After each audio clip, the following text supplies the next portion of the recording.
Բարի օր հարգելի հետևորդներ, եթերում է IBC լուրերի ժամը 12-ի թողարկումն է, ես Սվետլանա Պետրոսյանն եմ, նախ կարևորը համառոտ։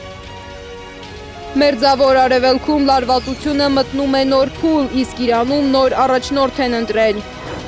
Ինչպես սպանեցին Խամենեին, ինչ է թաքնված Մոսադ կոչվող հրեական ազդեցիկ կազմակերպության ստվերում։ Թրամփը պնդում է, Իրանի հոպը, օդուժը, նավատորմը և ղեկավարությունը վերացված են, իսկ Փեզեշքյանը վստահեցնում է, շարունակում են աշխատել։ Հարյուրավոր զոհեր, նոր պայթյուններ և տնտեսական մարտահրավերներ աշխարհում, ինչու փակվեց Հորմուզը։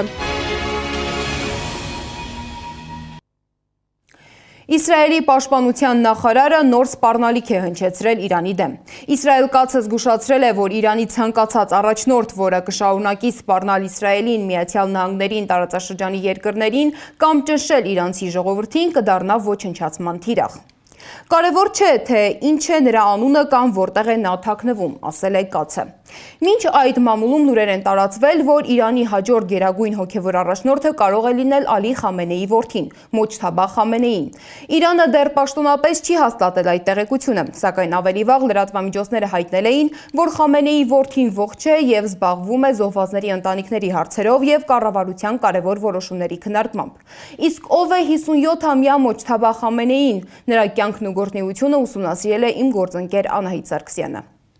Իրանի քաղաքական վերնախավում տարիներ շարունակ շրջանառվում է մի անուն, որը գրեթե չի հնչում պաշտոնական հաղորդագրություններում, բայց մշտապես առկա է կուլիսային քննարկումներում։ Խոսքը Մոջթաբա Խամենեիի մասին է, Իրանի սպանված գերագույն առաջնորդի որդու, որի ազդեցության մասին խոսակցությունները չեն դադարում ավելի քան 1 տասնամյակ։ Մոջթաբա Խամենեին ծնվել է 1969 թվականին Մաշհադ քաղաքում։ Նա Ալի Խամենեիի երկրորդ որդին է։ Դպրոցական կրթությունից հետո սկսել է աստվածաբանություն ուսումնասիրել, ապա շարունակել ուսումը Ղոմում, հոգևորական դառնալու համար։ Հետագայում աստվածաբանություն է դասավանդել Ղոմի աստվածաբանական ճեմարանում։ 1987-ից 88 թվականներին Մոջթաբան մասնակցել է Իրան-Իրաքյան պատերազմին և իր հսկողության տակ է վերցրել բասիջ աշխարհազորային ուժերը։ Չնայած Մոջթաբան երբեք չի զբաղեցրել որևէ բարձր պետական պաշտոն, սակայն մի շարք իրանցի նախկին պաշտոնյաներ և արևմտյան վերլուծական կենտրոններ նրան նկարագրում են որպես ազդեցիկ միջնորդ հոր գրասենյակի, անվտանգության կառույցների և քաղաքական էլիտայի միջև։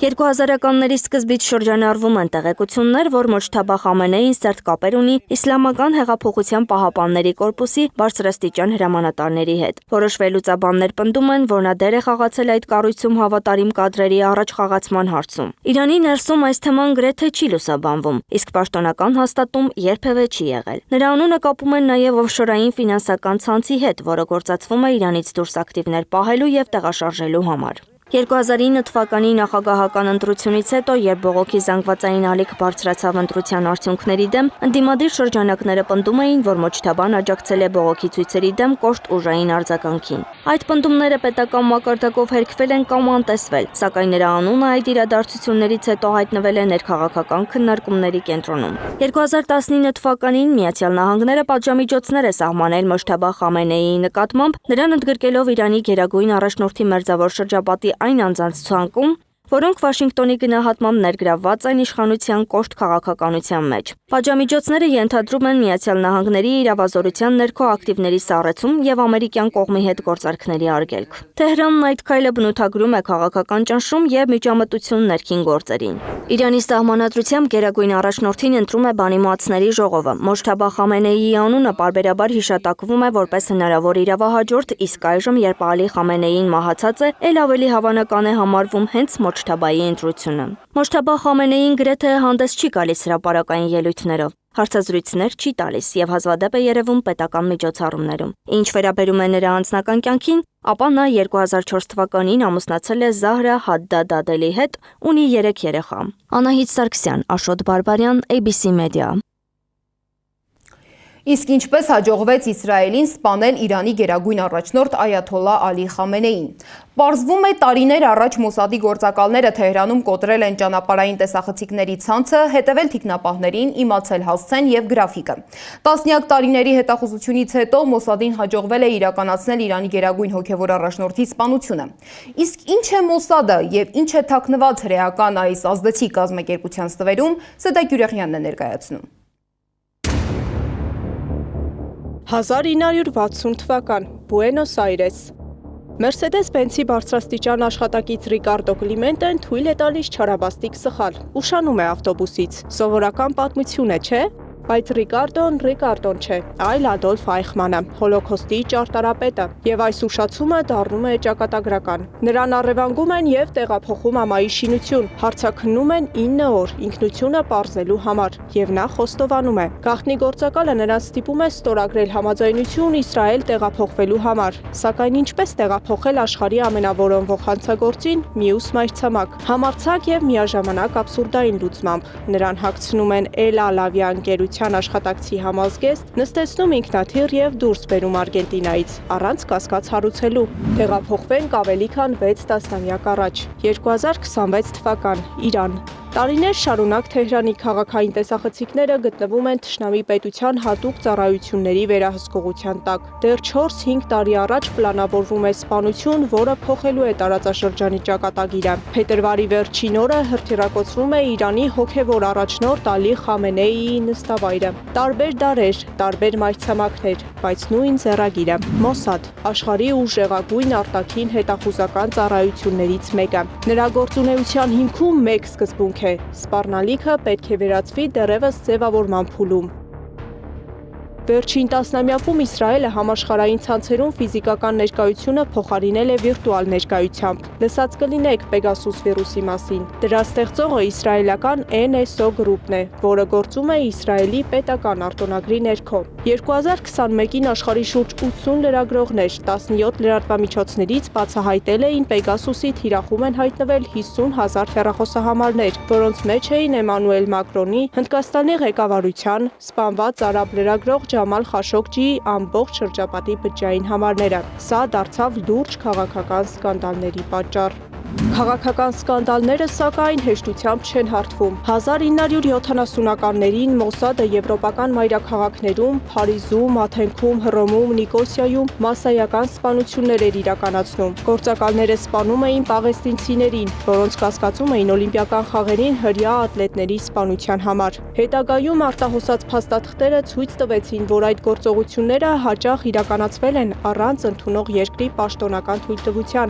ինչը լրջորեն սրեց Եվրոպայի եւ Իսրայելի հարաբերությունները։ Թվում է միասնական եւ անխոցելի համակարգ, սակայն միֆականացված կերպարը ճաքեր ունի։ Մոսադի միֆականացման միջոցով կառույցի անհաղթահարելի կերպարի ստեղծումը Համասի հարձակման ժամանակ չարդարացրեց իրեն։ Reuters-ն էր բացահայտել։ Իսրայելի Մոսադը փաստացի ձախողել էր, չկարողանալով կանխարգելել 2023-ին Գազայի վրա Համասի հարձակումը։ Մոսադի պատմությունը ցույց է տալիս, երբեմն մեկ ուշացում, մեկ գործողություն կամ մեկ սխալ կարող է փոխել պատմության ընթացքը։ Ավելի քան կես դար անց նույն կառույցը շարունակում է գործել նոր տեխնոլոգիաներով եւ նոր մեթոդներով։ Պետական համակարգին ենթակա լինելով այն շարունակում է մնալ միջազգային քաղաքականության ամենաազդեցիկ եւ ամենախորհրդավոր դերակատարներից մեկը։ Սեդա Գյուրեղյան, Գեգամ Ղազարյան, ABC Media։ Թեհրանում հրթիռակոծված դպրոց է այցելել Իրանի արտաքին գործերի նախարարության խոսնակ Էսմայիլ Բաղային ու հանդես եկել ասուլիսով։ Բաղային շեշտել է, որ Խամենեին մնացել է իր աշխատավայրում Թեհրանի սրտում, նույնիսկ այն ժամանակ, երբ բոլորը խոսում էին անխուսափելի հարձակման մասին։ Բաղային նաև զգուշացրել է Եվրոպային չմիջամտել Թեհրանի դեմ Իսրայել-ԱՄՆ համատեղ գործողություններին։ Մերձավոր Արևելքի վերջին նորությունները եւ պատերազմի վերաբերող հայտարարությունները հավաքագրել է իմ գործընկեր Զառա Սարգսյանը։ Շատ ուշ է Իրանի հետ բանակցություններ վարելու համար, հայտարարել է Միացյալ Նահանգների նախագահ Դոնալդ Թրամփը։ Նրանք ուզում են խոսել, ես ասացի շատ ուշ է։ Նրանց հոպը, ռազմաօդային ուժերը, նավատորմն ու ղեկավարությունը ոչնչացված է, գրել է Թրամփը սոցցանցի իր էջում։ Իսրայելը մեզ չի ստիպել գործողություն սկսել Իրանի դեմ։ Մենք բանակցություններ ենք վարել այդ խելագարների հետ եւ ես զգացողություն ունեի, որ նրանք առաջինը կհարձակվեն։ Այս հայտարարությունն էլ Թրամփն արել է Գերմանիայի կանցլերի հետ հանդիպման ժամանակ։ Իր հերթին Իսրայելի բանակը Թեհրանում ենթակառուցվածքային օբյեկտներին ուղղված հարվածների մեծալիք է սկսել։ Մենք գիտենք, թե որտեղ է Նեթանյահուն անցկացնում իր հանդիպումները, հայտարարել է Իրանի բարձրաստիճան ռազմական գործիչ Յահյա Ռահիմ Սաֆավին։ Նրանք ցանկանում են Իրանը վերադարձնել շահի դարաշրջան եւ գերիշխել տարածաշրջանի նավթային եւ տնտեսական ոլորտներում։ Նրանք չեն հասնի իրենց նպատակներից որևէ մեկին, ասել է նա։ Իսրայելի վարչապետ Բենյամին Նեթանյահուն էլ հայտարարել է, որ Իրանի դեմ պատերազմը տարիներ չի տևի։ Այն կարող է արագ եւ վճռորոշ լինել, այն կարող է որոշ ժամանակ պահանջել, սակայն տարիներ չի տևի։ Սա անվերջ պատերազմ չէ, Fox News-ին ասել է Նեթանյահուն։ Իրանը կոչ է արել եվրոպական երկրներին ձեռնպահ մնալ Թեհրանի դեմ Իսրայել-Միացյալ Նահանգներ համատեղ գործողությանը մասնակցելուց։ Այդ մասին հայտարարել է Իրանի արտգործնախարարության խոսնակ Էսմայիլ Բաղային, որն ասուլիս է տվել Թեհրանի հրթիռակոծված դպրոցներից մեկում։ Ստեղծված վիճակին արձագանքել է Ֆրանսիայի նախագահ Էմանուել Մակրոնը, որը հայտարարել է, որ այս ամենի հիմնական պատասխանատվությունը կրում է Իրանը։ Իրանն է, որ մշակել է վտանգավոր միջուկային ծրագիր ու ստեղծել բացառիկ բալիստիկ միջոցներ, նաև զինել ու ֆինանսավորել ահաբեկչական խմբավորումներ հարևան երկրներում։ Չնայած դրան, նա նշել է, որ Միացյալ Նահանգների եւ Իսրայելի գործողությունները դուրս են միջազգային իրավունքի շրջանակից։ Մոսկվան կտրականապես եւ վճռականորեն կոչ է անում դադարեցնել ռազմական գործողությունները բոլոր կողմերից, հայտարարել է Ռուսաստանի արտգործնախարար Սերգեյ Լավրովը։ Նա նշել է, որ ոչ ատոմային էներգիայի միջազգային գործակալությունը, ոչ էլ Միացյալ Նահանգների հետախուզությունը չեն հաստատել, որ Իրանն ունի կամ փորձում է արտադրել միջուկային զենք։ Մելանիա Թրամփը նախագահել է ՄԱԿ-ի անվտանգության խորհրդի նիստում, որը նվիրված է եղել հակամարտությունների ժամանակ երեխաների պաշտպանությանը։ Նիստն անցկացվել է Իրանի դեմ ամերիկա-իսրայելական ռազմական գործողությունների ֆոնին։ Մինչ ՄԱԿ-ում նիստ են վարել, Իրանի Մինաբ քաղաքում վերջին հրաժեշտն են տվել աղջիկների դպրոցի հրթիռակոծության հետևանքով սպանված 168 աշակերտուհիներին։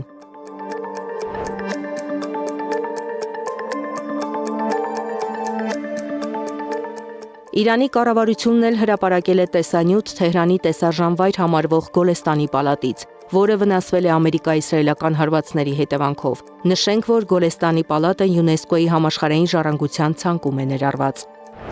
Եվ վերջում, Քուվեյթում բնակիչները ստիպել են խոցված F-15-ի ամերիկացի օդաչուին ծնկի գալ։ Նրանք օդաչուին շփոթել են իրանցու հետ եւ հեռացել են նրանից, երբ հասկացել են, որ նա իրենց դաշնակիցն է։ Զարա Սարգսյան, Նոնա Գևորգյան, ABC Media։ Իսրայելի բանակը հայտարարել է, որ սկսել է Իրանի դեմ լայնածավալ հարվածների նոր ալիք։ Թեհրանում ամբողջ գիշեր պայթյուններ են որոտացել։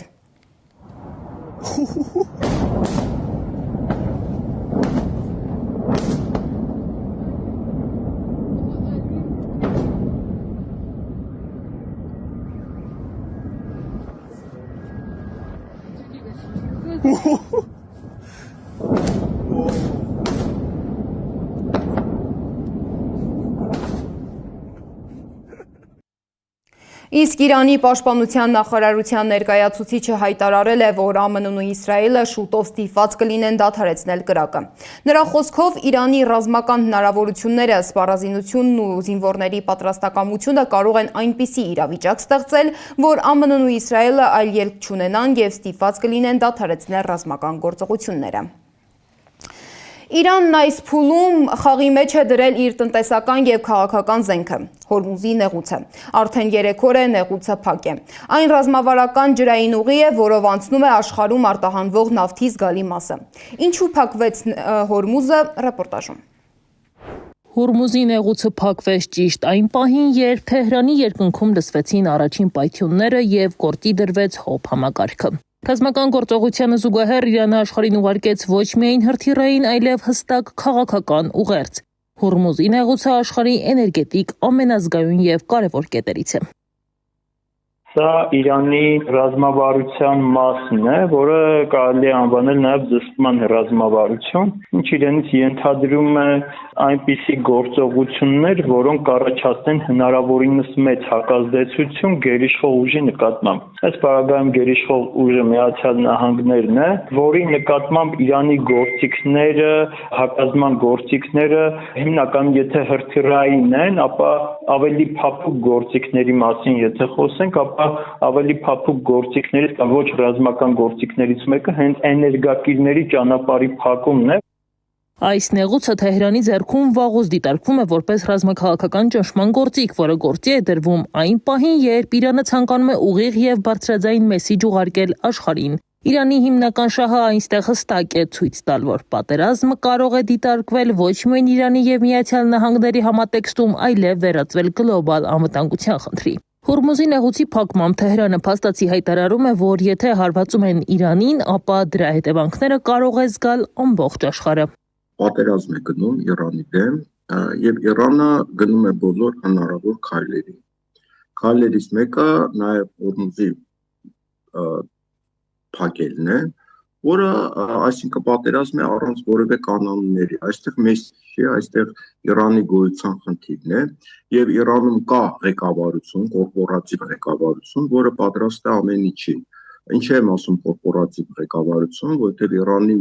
ղեկավարությանը հերթական անգամ սպանելով, այսինքն սպանելով ռազմական ղեկավարներին, քաղաքական ղեկավարներին, հոգևոր ղեկավարներին, բայց այնուամենայնիվ Իրանը չի կորցնում իր կառավարման համակարգը, այսինքն սա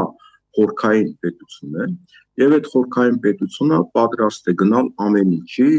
Նեղուցի փակումը նաև ներքին քաղաքական հաշվարկ է պարունակում։ Իրանի իշխանությունները դրանով ցույց են տալիս սեփական հասարակությանը, որ երկիրը ոչ թե պաշտպանվում է, այլև վերահսկում է իրավիճակը եւ կարող է թելադրել խաղի կանոնները։ Սա կարևոր է հատկապես երկարատև ճգնաժամի պայմաններում իշխանության լեգիտիմությունը պահպանելու համար։ Դրանից զատ նեղուցի փակումը Իրանի ռազմավարության մաս է Միացյալ Նահանգների ազդեցությունը նվազեցնելու համար։ Իրանի թիվ 1 խնդիրը այս պահին ներհասարակական համերաշխության ապահովումն է։ Հիմա բնականաբար հաղթող կամ գոնե թե հաղթանակի հույս ունեցող հասարակությունները արագ են մոբիլիզացվում իրենց իշխանությունների նկատմամբ, իսկ այն հասարակությունները, որոնք վստահ են, որ կա պարտություն, նրանց մոբիլիզացնել տվյալ իշխանության շուրջ բավականին դժվար է։ Դանիելյանի վերլուծությամբ Միացյալ Նահանգներն ու Իսրայելը պատրաստ չեն երկարատև պատերազմի, իսկ Եվրոպան զգալիորեն կախված է էներգակիրներից, ինչը նրանց ավելի խոցելի է դարձնում։ Հորմուզի նեղուցի փակումը նրա գնահատմամբ միայն տնտեսական կամ ռազմական քայլ չէ, դա համադրություն է զսպման, ուժի ցուցադրման եւ քաղաքական ուղերձի, որն ուղղված է ամրապնդելու Իրանի դիրքը եւ տարածաշրջանում եւ գլոբալ քաղաքական խաղերում։ Մենք չգիտենք այս ամեն ինչը ինչով կվերջանա, բայց կարծում եմ երկարատև պատերազմի ռեսուրսներ, այնուամենայնիվ Արևմուտքը եւ Իսրայելը, առաջերտին Իսրայելը եւ Միացյալ Նահանգները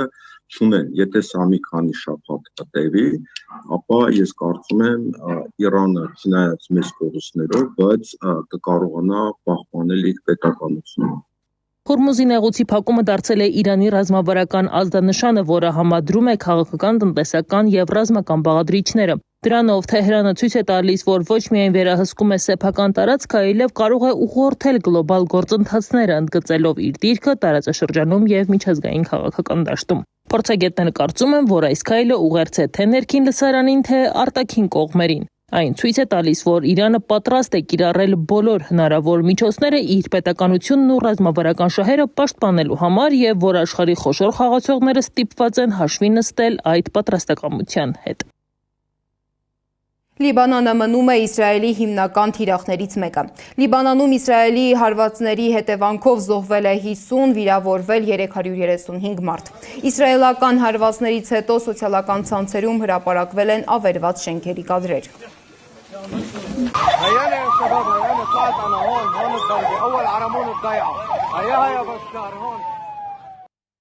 Լիբանանում բնակիչները լքում են տները, իսկ ինչ վիճակ է հայերի շրջանում։ Գործընկերս զրուցել է լիբանանահայ Ծովակ Թազյանի հետ։ Հարավային Լիբանանի մեջ արդեն գացությունը այնքան կեշ է, որ ժողովուրդը սկսավ լքել իր բնակարանները եւ ուղղվել դեպի ավելի ապահով շրջաններ եւ ցավալի էր այն վիճակը, որ երեք այսինքն դեպի հարավային Լիբանանեն դեպի Բեյրութ խջողումը անդանելի էր եւ ժողովուրդը դժբախտաբար ապահովական այդ լարված մթնոլորտի մեջ ստիպեցան ժամերով մնալ ճամփաներում մեջ եւ որբեսի հասնին Բեյրութ, որբեսի հասնին ավելի ապահով շրջաններ։ Քաղաքականներուն թիվը շատ մեծ է, հայեր չկան այդ շրջաններում մեջ, հայերը ավելի կենտրոնական Բեյրութի եւ դեպի հյուսիսային Լիբանանի շրջաններում մեջ են ավելի եւ բեկա անշուշտ, սակայն դակավին այս շրջանները մասամբ ապահով են եւ հայկական շրջանները դրված լալով, որ այդ տեղերն են, այդ շրջաններում մեջ են, դակավին մասամբ կրնան կսել ապահով են ոչ անշուշտ 100-100։ Սփյուռքի հանձնակատարի գրասենյակն էլ հայտնել է, որ Իրանի հայ համայնքի հետ շուրջօրյա կապ պահպանելը դժվար է կապի խափանումների պատճառով։ Վերջին տվյալով հայերի շրջանում տուժած կամ զոհ չկա։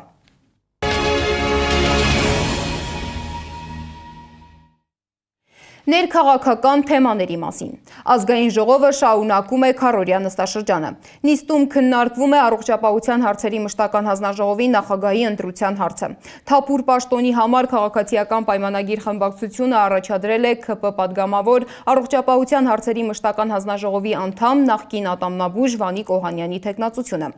Ընդդիմադիր պատգամավոր Թակուի Թովմասյանը թեկնածուին հարցրել է, թե ինչպես է բարելավելու աշխատավարձերի իրավաչափությունը։ Ապահովագրության ներդրմանը զուգընթաց եւ համատեղ դիմելիության քաղաքացիների դիմելիության աննախադեպ աճ է գրանցվել բժշկական հաստատություններում եւ դրա հետ կապված մենք այո ունեցել ենք որոշակի խնդիրներ եւ մասնավորապես նեղ մասնագետներին վերաբերվող աշխատավարձի ցածր հաշվարկային լինելը հունվար ամսվան դա պայմանավորված է ավելի շատ մուտքագրման խնդիրների արդյունքում առաջացած ծավալների չհասցնելու պատճառով։ Իսկ նաև նախարարը վերջերս հայտարարեց, որ փետրվար ամսին այն բոլոր խնդիրները, որոնք առաջացել էին հունվարին, կարող են վերահաշվարկվել եւ նաև հետադարձ վճարվել փետրվար ամսին հունվարի համար։ Եվ այս առումով կարծում եմ, որ կանոնակարգվի ընթացը։ Իսկ Նիկոլ Փաշինյանը աշխատանքային այցով Վրաստանում է։ Նա հանդիպել է Վրաստանի վարչապետ Իրակլի Կոբախիձեի հետ։ Հանդիպման կադրերը հրապարակել է վարչապետը։ Նշեմ, որ այսօր տեղի է ունենալու Հայաստանի Հանրապետության եւ Վրաստանի միջև տնտեսական գործակցության միջկառավարական հանձնաժողովի 15-րդ նիստը։ Փաշինյանը արդյոք կմասնակցի այսօրվա ազգային ժողովի հարց ու պատասխանին դեռ պարզ չէ։ Ժամի համար նախատեսել ենք այսքանը, շարունակեք հետևել մեզ YouTube-ում, Facebook-ում, Telegram-ում, WhatsApp-ում, Instagram-ում ու TikTok-ում կամ այցելեք մեր պաշտոնական կայք www.abcmedia.am։ ABC լուրերի հաջորդ թողարկումը եթերում կլինի ժամը 15-ին։ Տաղավարում կաշխատի իմ գործընկեր Աննա Սարգսյանը։